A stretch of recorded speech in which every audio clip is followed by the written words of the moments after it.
کیوں ہے؟ السلام علیکم، لائیو وتھ شیراز کے ساتھ میں ہوں شیراز احمد شیرازی۔ آج کی ویڈیو میں ہم پاکستان تحریک انصاف کے حوالے سے اہم ڈیولپمنٹ کے اوپر بات کریں گے۔ سب سے پہلے بات کریں گے جس طرح استعفوں کا معاملہ ہے، اور آج صبح تقریباً 9 بجے کے قریب ایک بڑا استعفیٰ سامنے آیا۔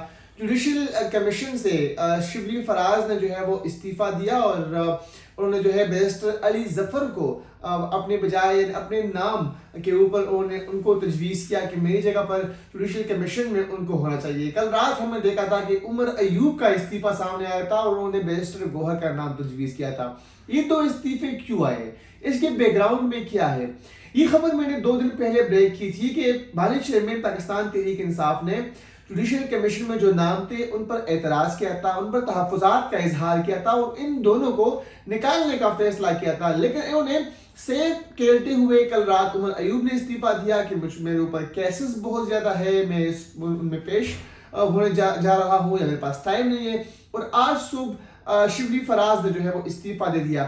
یعنی 2 نام جو ہے وہ انہوں نے پاکستان تحریک انصاف نے ایک طرح سے واپس لے لیے، اور شام تقریباً 3 بجے کے قریب چیئرمین سینٹ نے باقاعدہ طور پر علی ظفر کا نام جو ہے وہ اس میں اناؤنس کر لیا۔ اب تھوڑا سا ہم آتے ہیں پاکستان تحریک انصاف کے جو سیاسی قیدی ہے مانی چیئرمین پاکستان تحریک انصاف سمیت ان کے اوپر، اور خاص طور پر جو اس وقت ڈی چوک سے یا جو ڈی چوک میں جو فائنل کال کے لیے پاکستان تحریک انصاف کے ورکرز آئے تھے ان کی گرفتاری اس طرح ہوئی ہے۔ ان گرفتار جو رہنما ہے، جو کارکنان ہے، ان کے لیے اناؤنسمنٹ ہو گئی ہے، ان کے لیے اعلان ہو گیا ہے 2,000 روپے۔ آپ نے وہ مریم اورنگزیب والا بیان سنا ہوگا نا کہ 2,000 روپے ہم پر خاندان دے رہے ہیں۔ تو بیرسٹر گوہر صاحب نے آج جو سیاسی قیدی ہے، جو جیل میں قید کارکنان ہے، ان کے لیے 2,000 روپے کا اعلان جو ہے وہ کر لیا ہے۔ انہوں نے کیا کہا، ذرا پہلے ان کی بات سنتے ہیں، اس کے بعد بات کرتے ہیں۔ جی، تو بیرسٹر گوہر صاحب جو کہ چیئرمین پاکستان تحریک انصاف ہے، وہ فرما رہے ہیں کہ 2,000 روپے جو ہے جو قیدی ہے ان تک پہنچا دی گئی ہے۔ یعنی 2,000 روپے، 2,000 روپے سے آج اس دور میں کیا ہوگا؟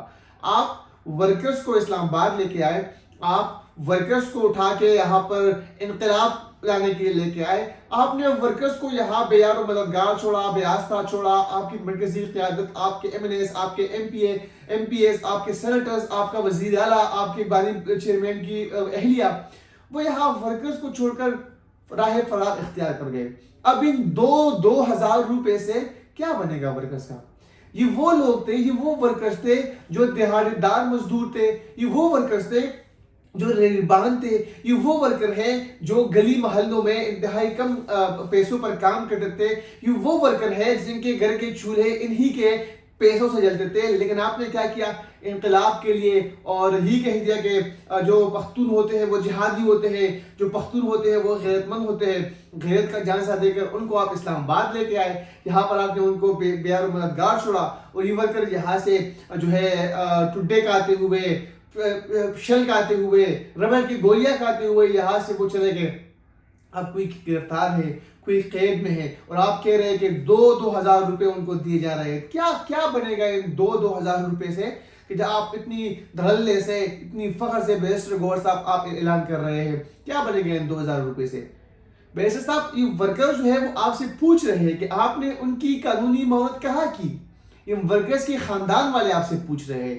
آپ تو انقلاب لانے کے لیے پاکستان تحریک انصاف کا کارکنان کو خیبر پختونخوا سے یہاں پر لے کے آئے، لیکن اب اسلام آباد میں ان پختونوں کی پروفائلنگ کی جا رہی ہے جو پختون یہاں پر صدیوں سے رہائش پذیر تھے، جو پختون یہاں پر کاروبار کرتے تھے، جو پختون یہاں پر ریڑیبان تھے، اب ان کو اٹھایا جا رہا ہے جن کا پاکستان تحریک انصاف سے کوئی تعلق ہی نہیں۔ ایمان مزاری کو روتے ہوئے میں نے دیکھا، ان کے ساتھ ایڈوکیٹ شاپہت کو میں نے دیکھا، وہ بیچارے رل رہے ہیں ان پختونوں کے لیے جن کو اٹھایا جا رہا ہے۔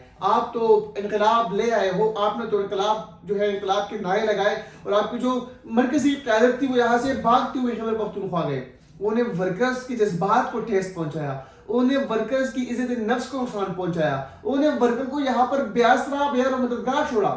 اب آپ 2,000 روپے کی بات کر رہے ہیں، ان 2,000 روپے سے ورکرز کا کچھ بھی نہیں بنے گا۔ بیرسٹر صاحب، آپ ان کی قانونی معاونت کریں، آپ ان ورکرز کو یہاں سے جلد از جلد جن جیلوں میں وہ قید ہے ان کو رہائی دے تاکہ وہ اپنے گھروں کو واپس لوٹ سکے، وہ اپنے گھر کا چولہا جو ہے وہ جلا سکے. ان 2000 سے ان کا کچھ بھی نہیں بنے گا.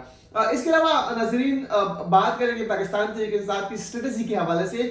اس وقت پاکستان تحریک انصاف میں انتہائی اضطراب کی جو ہے وہ سما ہے, کنفیوژن ہے بہت زیادہ, لیڈران بہت زیادہ ہے. پاکستان تحریک انصاف پہ ہم دیکھ رہے تھے کہ 10-11 گروپس تھے, لیکن اب 14-15 گروپس ہو گئے ہیں, اور ہر گروپ کا اپنا الگ لیڈر ہے. کچھ لوگ جو ہے وہ بشرا ویڈی کے گروپ میں ہیں, کچھ لوگ جو ہے وہ بیرسٹر گوہر کے گروپ میں ہیں, کچھ لوگ اسد کیسری کے گروپ میں ہیں, کچھ لوگ شبلی فراز کے گروپ میں ہیں, کچھ لوگ جو ہے وہ عاطف خان گروپ کا حصہ ہے, کچھ لوگ جو ہے وہ پنجاب گروپ کا حصہ ہے, کچھ لوگ پختون گروپ کا حصہ ہے, کچھ لوگ وہ ہیں جن کو بتایا جا رہا ہے ذرائع کے مطابق کہ فواد چودھری کی طرف سے ڈائریکشن مل رہی ہے. تو یہ مختلف گروپ بندیاں پاکستان تحریک انصاف میں موجود ہے, جو ہے یہ گروپ بندیاں پائی جا رہی ہے.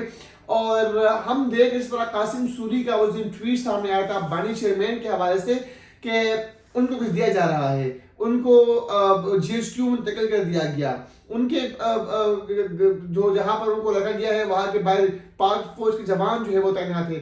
یعنی اس طرح کی بیانات باہر سے بیٹھ کے دے رہے ہیں. پاکستان تحریک انصاف کے جو ورکرز ہیں وہ ان پر یقین بھی کر رہے ہوتے, حالانکہ ایسا بالکل بھی نہیں ہونا چاہیے.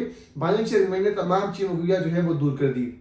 اب یہاں پر جو مین سوال ہے وہ میرا یہ ہے کہ جو باہر بیٹھنے والے لوگ ہیں جو اس طرح کی منفی پروپیگنڈاز بناتے ہیں, اب ان پروپیگنڈوں کا مقصد کیا ہے؟ کیا وہ بانی چیئرمین پاکستان تحریک انصاف کو پاگل قرار دینا چاہتے ہیں؟ کیا وہی چاہتے ہیں کہ وہ ان کو باقی جو لوگ ہیں وہ پاگل قرار دے دیں؟ تو اس طرح کی بیانیاں بنانے سے, اس طرح کے بیانات دینے سے پارٹی کا جو بیانیہ ہے وہ مضبوط نہیں ہوگا, ان کو نقصان پہنچے گا. قاسم سوری نے دھڑلے سے آ کے ٹویٹ کر دی, یہ ہو گیا وہ ہو گیا, ذرائع نے یہ کہا, ذرائع نے وہ کہا. اس طرح بالکل بھی نہیں ہوگا. پارٹی کے جو لوگ یہاں پر ہیں جو قربانیاں دے رہے ہیں, میں نے اس دن بھی کہا تھا کہ عالیہ حمزہ کو دے کے, میں نے اس دن بھی کہا تھا شندانہ گلزار کو دے کے, میں نے اس دن بھی کہا تھا بانی چیئرمین کی بہنوں کو دے کے, سہیل سلطان کو دے کے, شہر خٹک کو دے کے, ساجدہ صفوت اللہ کو دے کے, یہ وہ لوگ ہیں جو گراؤنڈ پر موجود ہوتے ہیں, جو قربانیاں دیتے ہیں, لیکن وہ ہمیشہ اگنور ہوتے ہیں. اب ضرورت اس چیز کی ہے کہ پاکستان تحریک انصاف اس وقت دے کے جو مخلص لوگ ہیں ان کو آگے لے کے آئے, جو بانی چیئرمین کے ساتھ دو نمبریاں کرتے ہیں, جو دغلا پالیسی پر عمل پیرا ہے, ان کو پارٹی سے سائڈ لائن کرے تاکہ ورکرز کو کم از کم اس چیز کا آئیڈیا ہو کہ کون پی ٹی آئی کے ساتھ مخلص ہے, کون پی ٹی آئی کے ساتھ مخلص نہیں ہے. کیونکہ اس وقت ضرورت یہ ہے کہ ورکرز موبلائز ہے, ورکر قربانی دینا چاہ رہے ہیں, ورکر نے تو ہمت دکھائی. آپ اٹک کا مقام دیکھیں, 26 نمبر کا مقام دیکھیں, G13 ہو, G12 ہو, G11 ہو, G9 ہو, G10 ہو, اس کے علاوہ 26 نمبر چنگی ہو, اس کے علاوہ چنا چوک ہو, ڈی چوک ہو, ورکرز نے شیلنگ, ورکر نے گولیاں کھائی, ورکر نے سب کچھ کیا, لیکن ہوا کیا؟ قیادت نے ان کو مایوس کیا. ہوا کیا؟ قیادت یہاں سے دم دبا کر بھاگ گئی. تو اسی لیے میں کہتا ہوں کہ اس وقت ورکرز کو آگے لانے کے لیے ضرورت اس چیز کی ہے کہ قیادت ایسی ہو جو عالیہ حمزہ کی طرح لاہور سے وہ قافلہ لے کر اسلام آباد پہنچی, لیکن پی ٹی آئی کے جو نامزد سیکرٹری جنرل ہیں وہ لاہور کی گلیوں میں گھومتے رہے. شندانہ گلزار یہاں پر کہیں نہیں, لیکن شیخ محمد 20 منٹ کے لیے آ کے سوشل میڈیا پر تصویریں بنا کے وہ غائب ہو گیا. عمران خان کی بہنیں یہاں پر رہی, لیکن ان کی جو اہلیہ ہے وہ یہاں سے مانچسٹر فرار ہو گئی. اس طرح اور بھی ایم ایل ایز ہیں جو یہاں موجود رہے. عامر مغل کو آپ دیکھیں, وہ یہاں پر کھڑے رہے, لیکن آپ کا شعیب شاہین کہاں تھا, آپ کے علی بخاری کہاں تھے؟ آپ لوگ سوال کرتے نا کہ گولی کیوں چلائی. پہلی بات تو یہ ہے کہ ربڑ کی گولیاں ضرور چلی ہے, جہاں تک میں گراؤنڈ میں تھا میں نے اسٹریٹ فائرنگ کرتے ہوئے کسی کو نہیں دیکھا. دوسری بات یہ ہے کہ سوال یہ نہیں ہے کہ گولی کیوں چلی, سوال یہ ہے کہ یہ لوگ یہاں سے فرار کیوں ہوئے. سوال یہ ہے کہ آرمی کو ڈپلائڈ کیوں کیا گیا, آرمی کو ڈپلائڈ کس نے کیا. سوال تو ان سے بنتا ہے, لیکن خیر یہ باتیں جب سامنے آئے گی تو سب کچھ سامنے آ جائے گا. لیکن مسئلہ یہ ہے کہ پاکستان تحریک انصاف کے اندر جو لوگ ہیں ان کو بھی پہچانیں کہ وہ اس وقت ہے کیا, وہ کر کیا رہے ہیں. کل ناظرین مزید بھی جو اہم ڈیولپمنٹس ہوں گی اسی حوالے سے آپ کی خدمت میں دوبارہ حاضر ہوں گے. اجازت دیجیے, اللہ حافظ.